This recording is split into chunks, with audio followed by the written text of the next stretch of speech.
Good afternoon. My name is Dina-Lehmann-Kim, and I'm the Program Coordinator for the Public Housing Family Self-Sufficiency Program. Welcome to this afternoon's broadcast. I'll talk to you about the NOFA, the application process, a little bit about the program, and give you some tips which hopefully you'll find helpful as you put your application together. So now I'm going to turn to the slides and just go over some of the basics. The due date is going to be May 30th, 2012, and the applications have to be received and validated by the deadline date and time. This process usually takes 24 to 48 hours, so please submit early. I can't urge you enough to do that. The DUNS number and the CCR are still required. I'll go into that further on into the program. We have $15 million available this year. If you need to submit a paper application, it has to be for good cause, and we need to receive, or I need to receive, the request 15 days prior to the application deadline, and unfortunately there are no exceptions to this. The eligible applicants are PHAs and tribes. Joint applicants may also apply together if they have a combined minimum of 25 slots, or if they want to apply for a part-time position, 15 to 24 for part-time slots. Resident associations and nonprofit associations are ineligible to apply, and applicants must serve residents of conventional public housing or NAHASDA assisted housing. And just one word about joint applicants, they both, or however many there are, must all be eligible entities. So I have an important request. Please read the NOFA carefully, please read the general section carefully, and go to www.HUD.gov/grants and click on funds available. There's a lot of great information there. That's where you find the general section and the NOFA, and you'll find a lot of information also in the general section pertaining to electronic registration. So the purpose of the FSS program is to basically promote local strategies to coordinate the use of assistance under the public housing program with public and private resources to enable participants to obtain employment that leads to economic independence. Basically, we want you to use your coordinator to leverage resources that are available in your community. We also are trying to reduce or eliminate the need for welfare assistance and to help families who participate build assets through the FSS escrow account. So this next slide is important. There's quite a few changes this year, and just as a note, it wasn't HUD that decided to do this. OMB, Office of Management and Budget, requested us to do this so that the public housing program would look a lot more like the Housing Choice Voucher FSS program. So let's get to the new formula, and I'll talk more about this as I go along in the presentation. One FSS coordinator must serve 25 families. That remains the same, but each additional FSS coordinator must serve 50 families. So if you have 2 coordinators, they would have to serve a total of 75. 3 coordinators would serve 125 families, etc. Part-time families are new this year. You can apply for a part-time position, but you have to serve 15 to 24 families. Also this year, we are using a new form. It's the 52651, which, as you'll see on the title of the form, it's the HCV FSS Program Coordinator Funding Form. So just ignore the fact that it says HCV. We're using it also. And the other thing that I want to highlight is something that we're calling the target period. It's October 1 to 2010 to September 30th, 2011. And this is for the PIC data that we have provided on our website, and I'll talk more about that later. So the number of positions for renewal applicants. To qualify for one full-time FSS program coordinator, you must have served a minimum of 25 families during the target period. Again, that's October 1 to 2010 to September 30th, 2011, unless you were newly funded in 2010 or 2011. For renewal, if you want an additional position, you'll have 1 year to meet the new formula. In other words, you'll have 1 year to get up to serving 50 families per additional coordinator.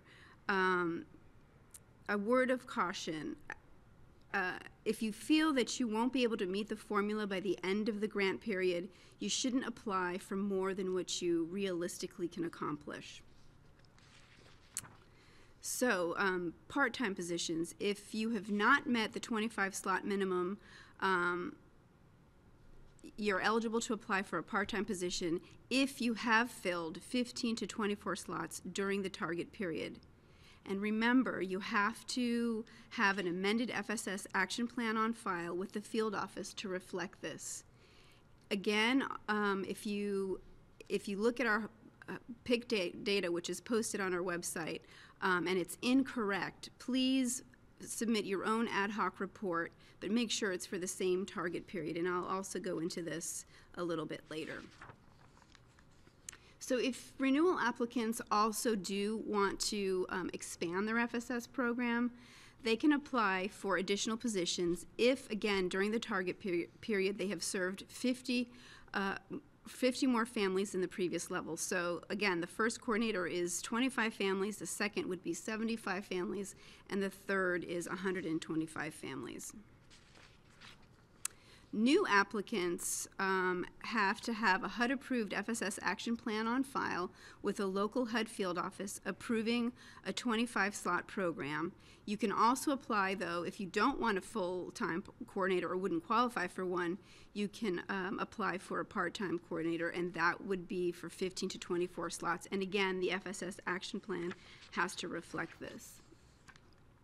So because we're moving in this direction with this new model, this new formula for determining how many coordinators you're eligible for, I strongly recommend that you update PIC, because we've seen, problems with the data that we have.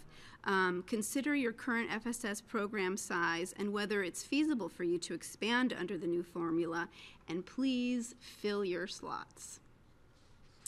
So as I mentioned earlier, eligible participants or families must be residents of conventional public housing or not HUD assisted housing. Section 8 residents are not eligible to be served by this grant. There is, as I'm sure you know, the Housing Choice Voucher FSS program to fill this need. So now let me go over the NOFA a little bit. 2009, 2010, and 2011 grantees are renewal applicants. Everyone else is going to be considered new for the purpose of this NOFA. New applicants will only be eligible for one full-time or one part-time FSS coordinator, and the grant pays only for salaries and fringe benefits of the program coordinators. So the funding structure for each coordinator, they can get a salary up to $69,000 and fringe for a full-time position. That includes fringe, or up to $34,500 in salary and fringe for a part-time position. And please remember to keep salary comparables on file in case there's ever an audit of your program. The grant term, all grants are for 1 year from the date of the grant agreement. However, because last year in 2011 we made awards very close, back-to-back, for fiscal year 10 and fiscal year 11 FSS grants. They were made in June and September. So if you're renewed again in 2012, you're going to find that you're probably in a position of having overlapping funds. So field offices will provide extensions, and don't worry about extensions looking like it's a mark on your record for future funding. We know the position that you're in, and we'll work to help you. Eligible activities. So as I went over, the salary is of course eligible, but what's not eligible is the salary for the HCV FSS coordinator, services for residents, administrative activities or costs, or you can't use any of the funds to pay for a contract administrator or a grant writer. So the role of the program coordinator, they're basically the heart and soul of this program. They link residents to supportive services. They ensure services are included in participants' contracts of participation and that the services are being provided. They also ensure that participants are fulfilling their responsibilities. They ensure that escrow accounts are established and properly maintained. They work with the program coordinating committee and local service providers. They provide information about affirmatively furthering fair housing. They do some job development, outreach to residents with disabilities, and they monitor the progress and evaluate overall success of the program and of the participants.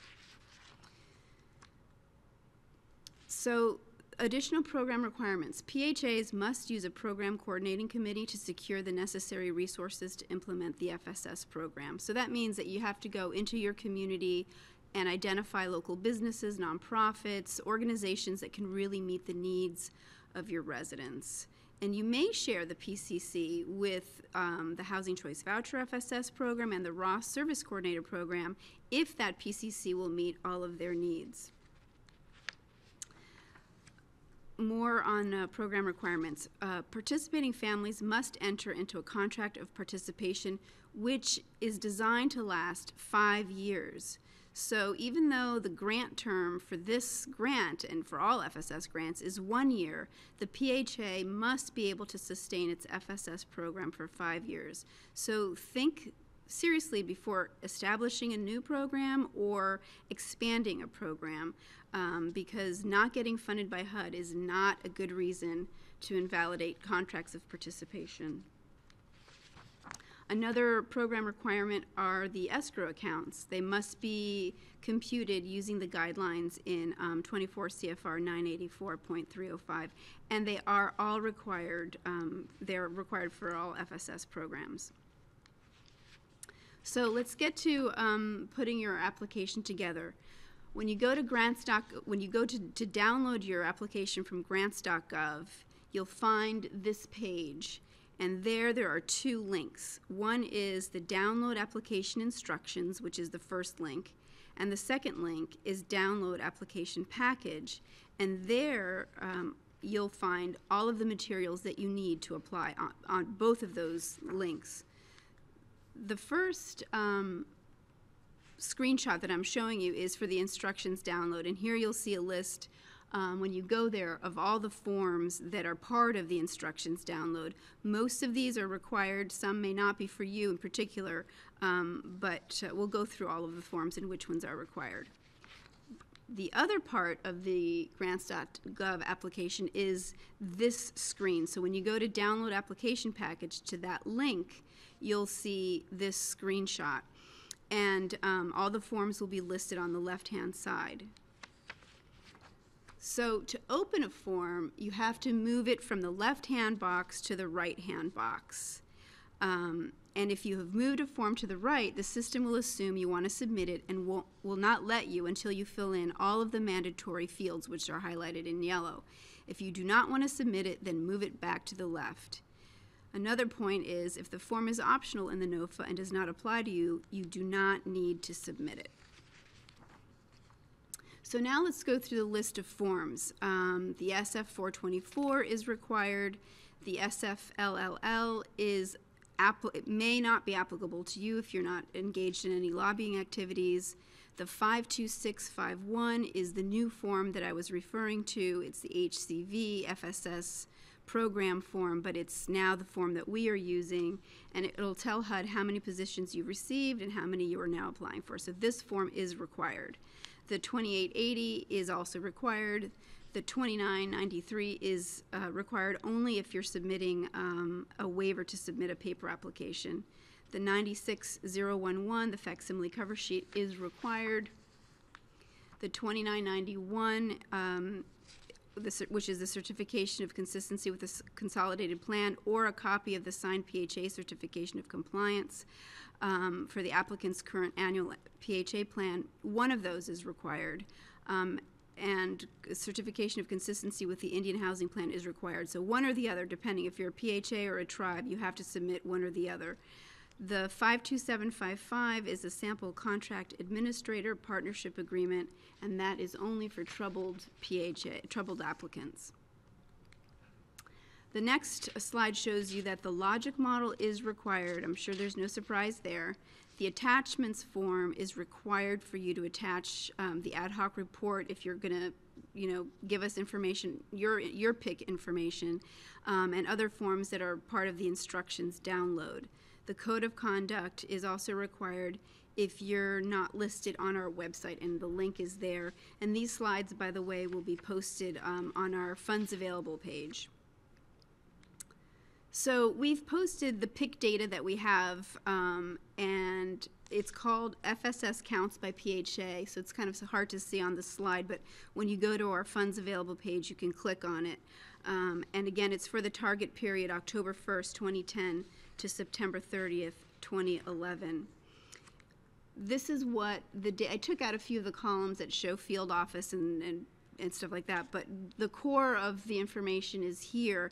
And we would ask that, if possible, you submit your data. If our data is incorrect for you, that you submit your data according to the same format. So this is what we have in that document: number of families under contract, number of families with progress reports, number of families with positive escrow balance, number of families with earned income disregard, and number of families that completed their contract.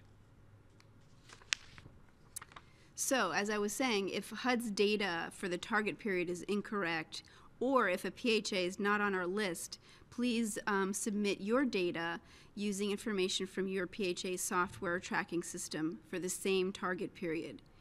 And you should count anyone who was under contract at any time during the target period. You'll submit that information as an attachment to your application.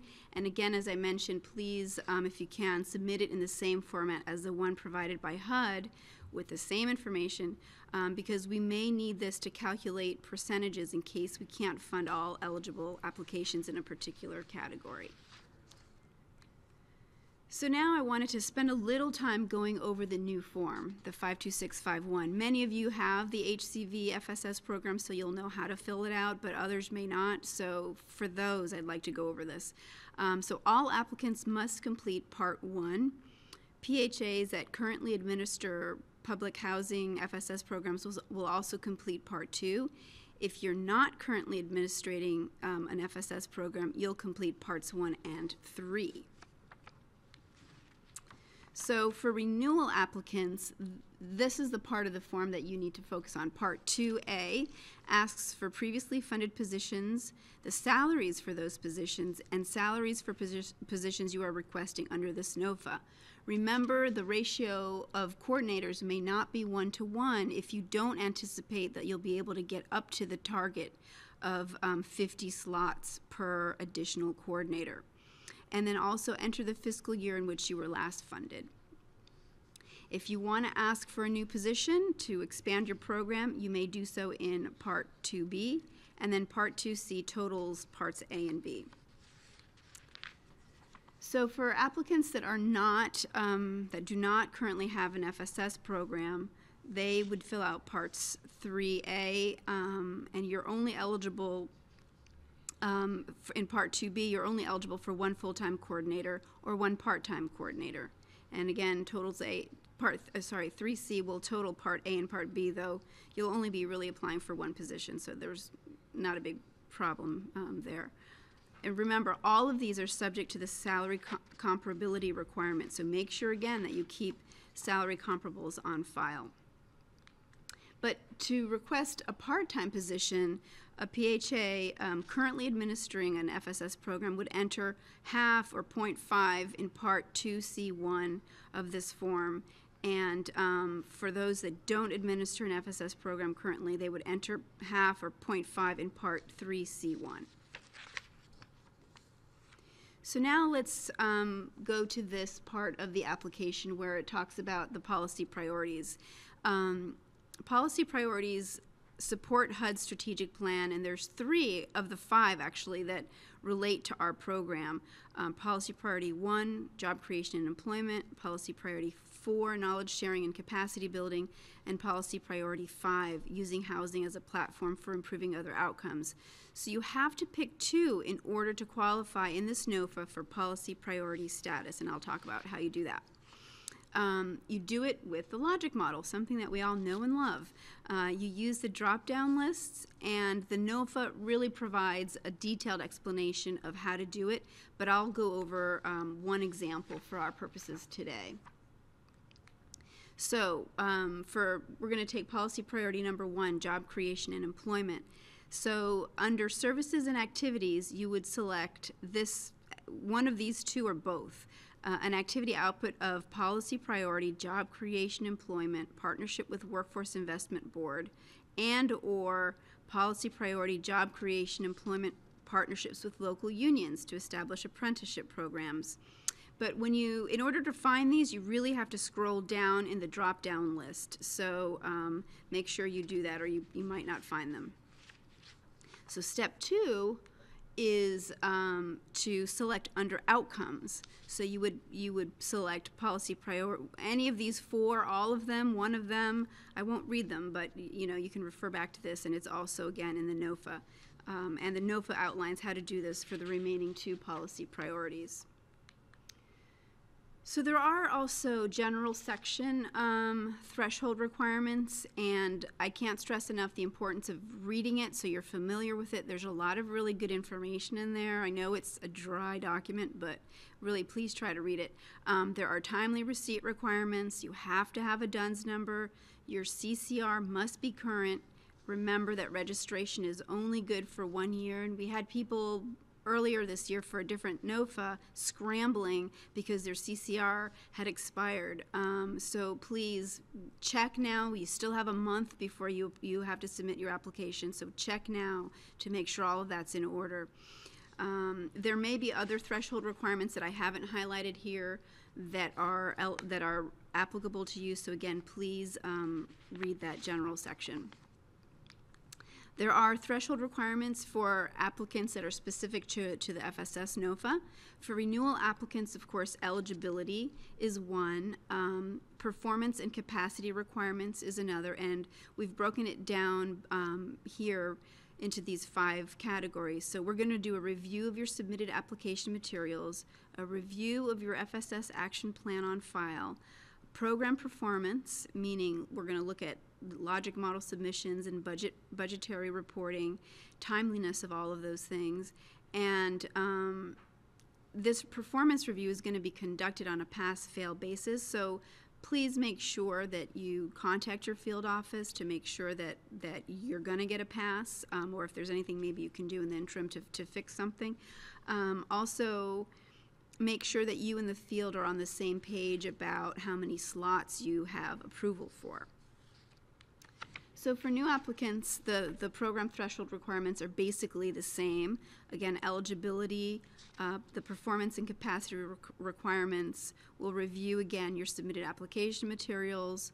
We'll check to be sure that there's an approved FSS action plan on file at the field office, and that if you have had any other HUD grants, that you've adhered to those reporting requirements. And again, past performance will be conducted on a pass-fail basis.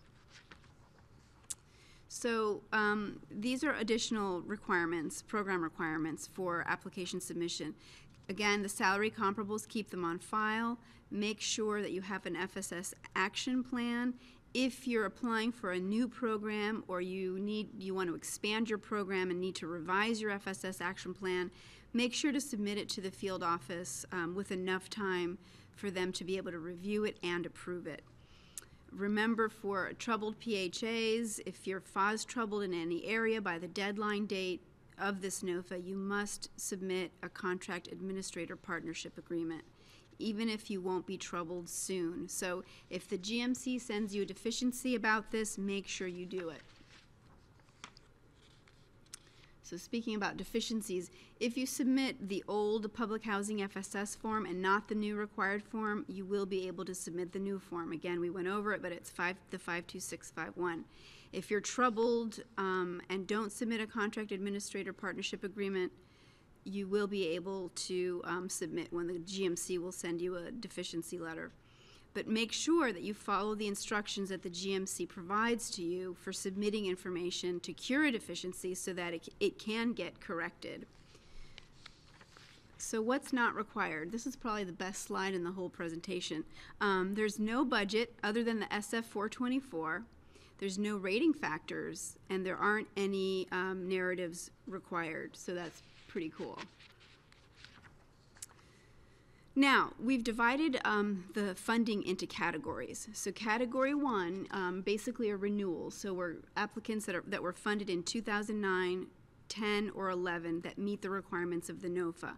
Category 2 are applicants currently administering previously funded FSS programs that were not funded in years 9, 10, or 11. Category 3 are applicants that do not currently administer an FSS program, that have an FSS action plan, and that, we would be funding a new program. And category 4 is for PHAs that are renewals, so basically category 1 PHAs, but who qualify for more positions than just their renewal positions. So order of funding, this is a little interesting, let's say. So I'll go over this, I'll read this because it's kind of hard to just talk off the cuff. But anyway, HUD will first fund eligible renewal positions for policy priority applicants in a round-robin fashion, first with all eligible applicants getting one position, then a second, until there are insufficient funds for all eligible renewal positions. In that final round, order of funding will be determined based on the highest percentage of families with increased earned income. So again, this is another reason why it's important for you to submit your PIC data if ours is incorrect. If necessary, the number of ACC units for PHAs or FCAS units for tribes will be used as a tiebreaker, giving preference to the smallest number of units first. So the order of funding for the remaining categories is basically done the same way, so I won't go through it all. So let's talk a little bit about how to fill out the forms. The forms in the instructions download, most of them are fillable. You can save them and then attach them. There are 2 that are not fillable, so I would recommend typing them, scanning and attaching them, or faxing them using the fax cover sheet that's generated with your application. The form SF 424 is in the application download, not the instructions download. And we really recommend that you do this first because it fills out other sections of the other forms that are part of the application download automatically. So this is found in the mandatory forms section. Question number 2 is type of application, so you'll indicate new or renewal. Question 5A is the federal identifier. That's your PHA code. 5B is only for renewals, so enter your most current FSS grant number there. Question 9 is applicant type. Here's where you indicate what type of organization you are. L is Public Indian Housing Authority, and tribes or TDHEs may be an I or a K. 10, 11, 12, and 13 are pre-populated, so don't change them. Question 15 is a description of, it asks you for a descriptive title of your project, and you can say any town, PHA, FSS. It doesn't have to be anything, super fancy. The number 16 is the congressional district of the applicant. Only fill in 16B if the project where you plan to implement the program is in a different congressional district from the main office. So this is basically used to notify Congress so they can go back to their constituents and talk about the money that's been invested in that community. Number 17 is your project proposed start and end date. You can estimate this January 1, 2013 to December 31, 2014 is fine. I use these dates particularly for those who are in the renewal category and who had received grants in, say, 2011. For question 18, you can, this is estimated funding. 18A is the amount you are requesting, so basically the salary. All of the other sub-questions in 18 can be left blank. And for question 19, state review is not required by HUD. So the Form SFLLL is the disclosure of lobbying activities. This is only applicable if you have or intend to conduct lobbying activities. If you're not, you don't have to fill this form out. If you have any questions about this, I would read the general section because there's a lot more information there about this form. The 2991 is a certification of consistency with the consolidated plan. Again, you can submit this or a copy of the signed PHA certification of compliance for the current annual PHA plan. But this form is found in the instructions download, and if you're a PHA, you need this one. If you're a tribe, you need the 52752. This form is not signed by the PHA, so get started on this if you haven't already. So the next form that's up is the 52752, which again is for the is for tribes. So you definitely need to submit this if you're a tribe. The 2880 is the applicant recipient disclosure update report. This is found in optional documents, but it's required, and it's called the HUD applicant recipient disclosure report. And it signs upon submission. So when you submit it electronically, it's considered signed. So there's parts of this form that I want to call your attention to. Question 2 in threshold determination applies only to this grant application. And the answer to question 1, are you applying for assistance for a specific project or activity? The answer is yes. Answer to question 2, have you received or do you expect to receive assistance with the jurisdiction of the department HUD involving the project or activity in this application in excess of $200,000 for this fiscal year? It should only be yes if you are requesting more than $200,000 for this grant for the first year. Many of you will be no for this, will answer no to this question. If you answer yes to both, you must fill out then parts 2 and 3. Most of you that need to enter anything in either parts 2 or 3 will enter not applicable.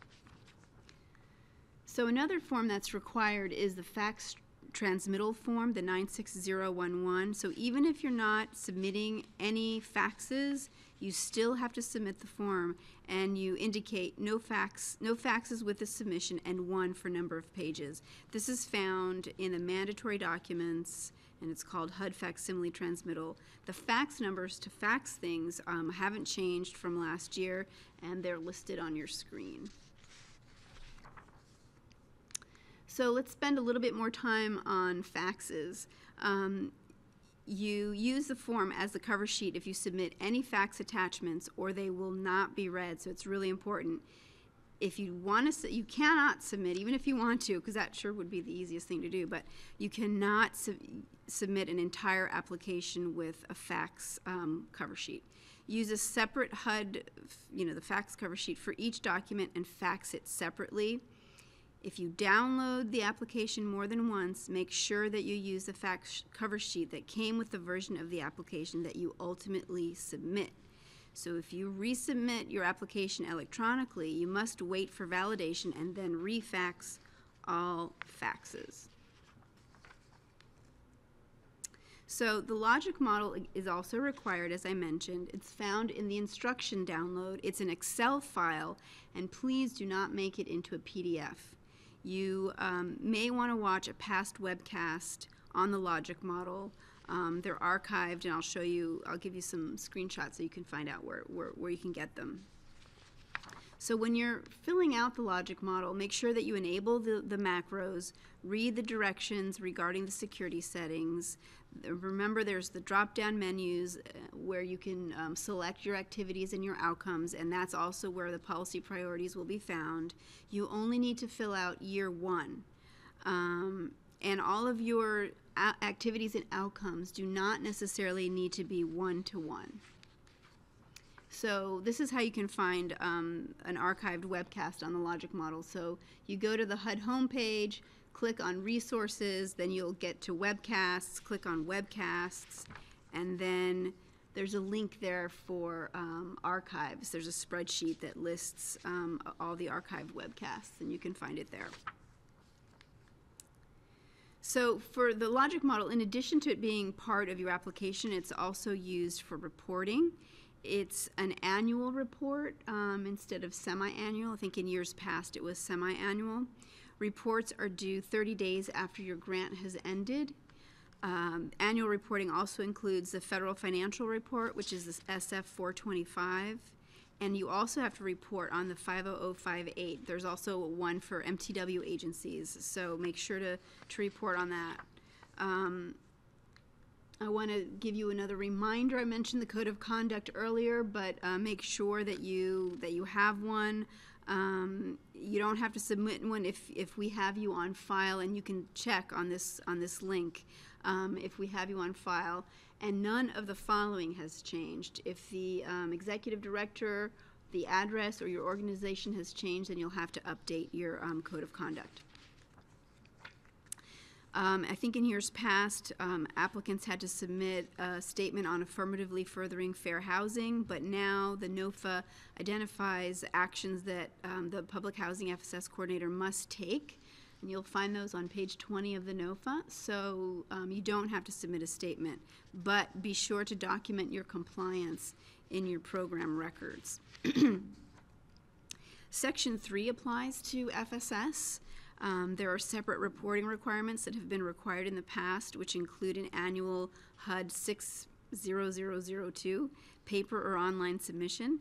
The Section 3 office is getting serious about this and may in the future impose penalties for non-reporting that may include ineligibility for future funding. So make sure you comply with this. But you don't have to submit your Section 3 reporting with your FSS application. So the next is the first time registration process. This is time consuming for you, so I highly recommend, if you haven't registered yet at Grants.gov, that you begin. I'll go through the steps one by one. So the first thing you have to do is obtain your DUNS number. Then you have to register with the Central Contractor Registration, the CCR. Then you register a username and password, which is the Authorized Organization Representative, AOR ID, at Grants.gov. Then the applicant organization's e-business point of contact logs in to Grants.gov to grant authority to the AOR. The AOR then confirms his or her status as the authorized applicant to submit an application on behalf of the organization. So please, if you haven't done this, I'll say it again, start now, because if you get caught at the last minute without a valid CCR, for example, it may be too late to be able to submit your application on time, and we would not provide extensions for that reason. So if you aren't already registered, begin your registration process immediately, like I said. But if your authorized representative has left, follow registration steps 3 to 5 to have a new one registered and authorized to submit the application. Incomplete registration was the most common error and resulted in applicants not receiving funding. So that's an important point. So for people who have already registered in the past and have a DUNS number, you still have to renew your CCR registration annually. They're good only for 1 year. The CCR registrant, the person who's registered with the CCR, is notified by email 1 month prior to the registration expiration date that the CCR registration will be expiring. So you might want to check even before. If you haven't received an email, you still might want to check. But the email provides instructions for how to update, renew the CCR registration. Please read, again, the general section for more information, and you can also go to ccr.gov for more information. If you've changed your e-business point of contact in the CCR registration, make sure that the new e-business point of contact has also granted permission to the person submitting the application to be the AOR. So I've gone through a checklist of the forms that are required for the submission, but it's also in the NOFA. You can go through it there.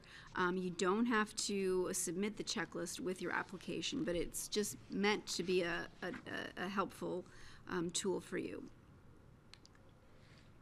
Submission through Grants.gov. So HUD uses Adobe Forms in the Grants.gov application packages.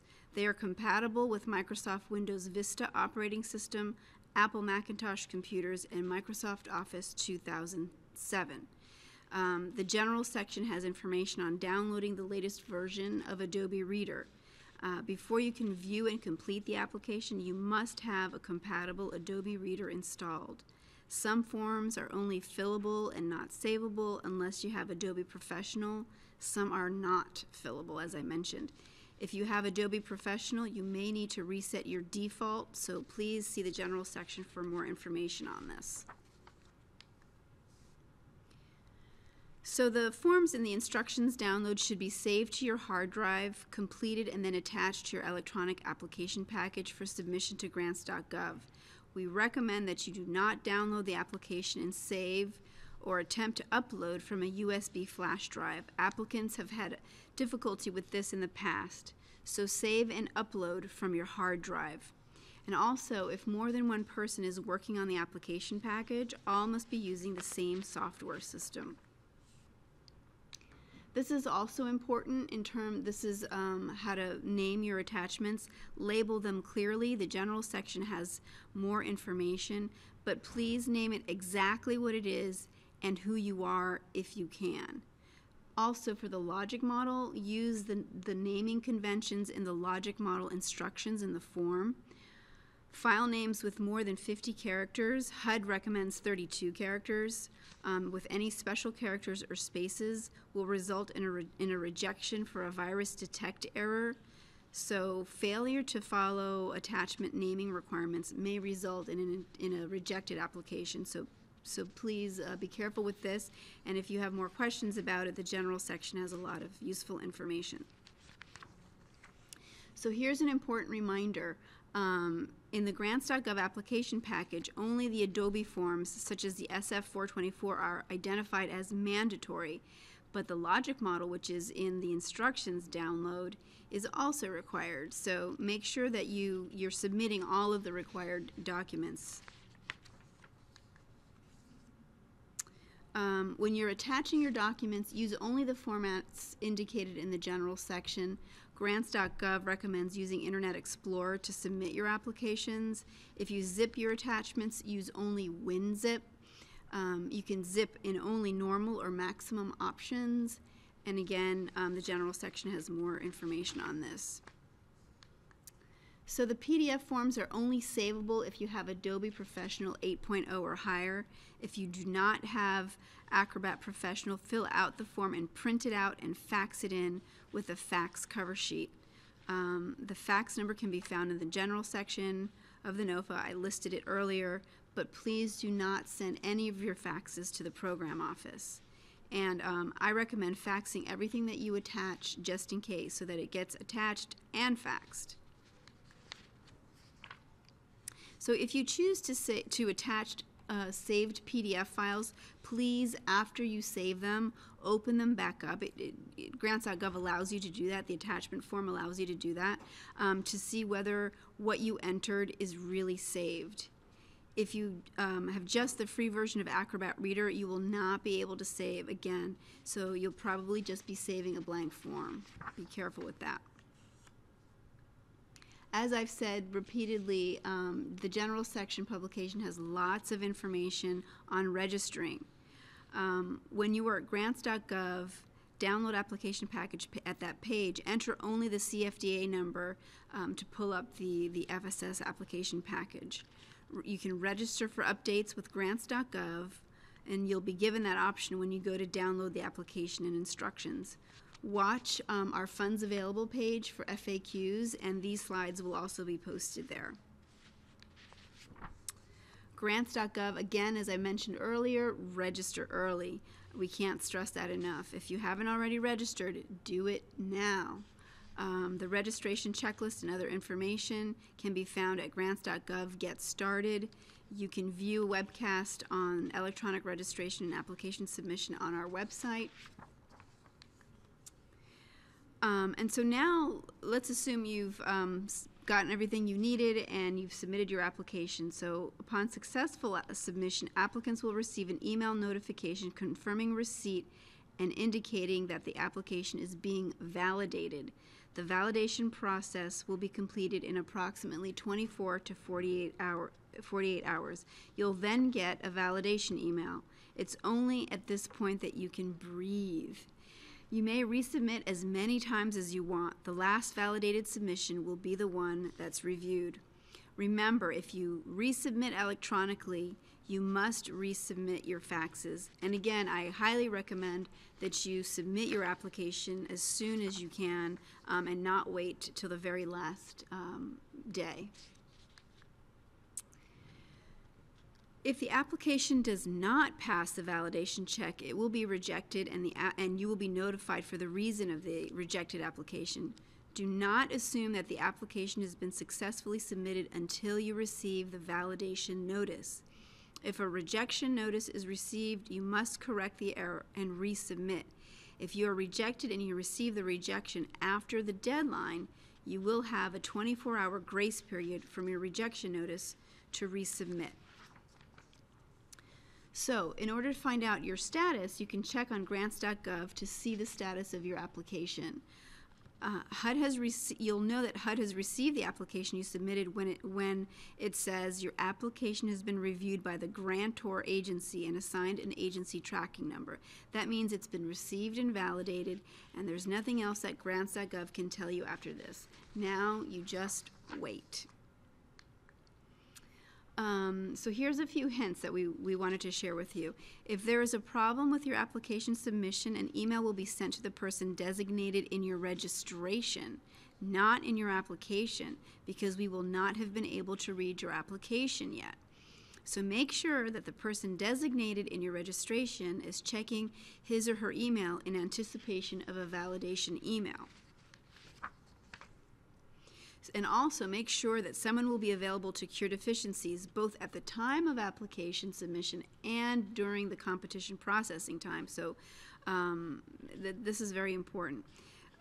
Because it could be a while after submission. If the point of contact for the application goes on vacation, designate somebody to cover for them.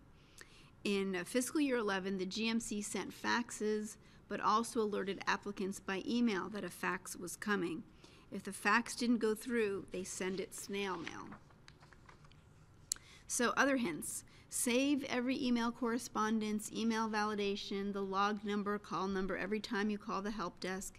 These may become critical if there is a problem down the road. Also save all fax transmission sheets that your fax machine produces.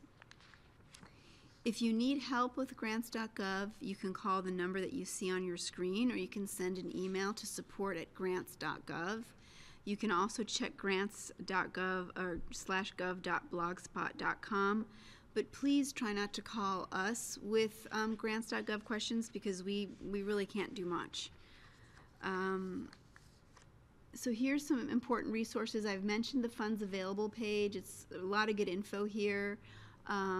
You can scroll, you'll be able to scroll down. There aren't any FAQs yet, but there will be, and these slides will be posted there. So now I want to talk a little bit about reminders from the GMC. The GMC is the Grants Management Center, and they're the ones who process the applications that come in through Grants.gov, and they are the ones who evaluate the applications. So for the logic model, year 1 is only required. Complete all the columns, including column 7, which is evaluation tools, and sections A through E. For the 2880, for part 1, if you answer yes to both questions 1 and question 2, you must complete parts 2 and part 3. If you indicate yes to both questions in part 1 and have no information to report in part 2 and part 3, you must indicate not applicable. So you also need either the 2991 or the other alternative I described, or the Indian Housing Plan. If you're a PHA, you need the 2991, or if you're a tribe, you need the 52752. Indicate that you're applying for public housing FSS, and the forms must have a signature and date. If you have any questions, I'm more than happy to help you out.